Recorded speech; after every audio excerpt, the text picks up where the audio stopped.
আসসালামু আলাইকুম। আশা করি সকলে ভালো আছেন। আলহামদুলিল্লাহ আমি অনেক ভালো আছি। আজকে আপনাদের সাথে শেয়ার করছি দুপুরের খাবার। প্রথমেই ছিল কচুরমুখী ভর্তা। কচুরমুখী ভর্তা দিয়ে ভাত খেতে কিন্তু খুব মজা লাগে। কচুরমুখী ভর্তা হলে আমি পেট ভরে ভাত খেতে পারি। তারপরে ছিল আলু ভাজি। আলু ভাজিটা দেখতে কিন্তু খুব সুন্দর লাগছে। এবার খেয়ে দেখা যাক কেমন লাগে। আলু ভাজিটাও মনে হচ্ছে খেতে ভালোই লাগবে। আলু ভাজি দিয়ে ভাত খেতে খুব ভালো লাগে আমার কাছে, তবে কচুরমুখী ভর্তা হলে আর কিছুই লাগে না।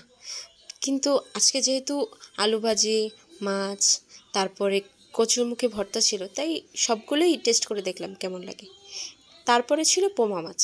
আপনাদের অঞ্চলে এটাকে কী মাছ বলে কমেন্টে জানান। আমাদের বরিশালে এটাকে পোমা মাছ বলে। পোমা মাছ আমার কাছে খুব ভালো লাগে খেতে, বিশেষ করে পোমা মাছের ভিতরে বালিশটা। পোমা মাছের ভিতরে একটা বালিশ হয়, বালিশটা খেতে আমি খুব পছন্দ করি। শুধুমাত্র এই বালিশটার জন্যই পোমা মাছটা আমি খাই।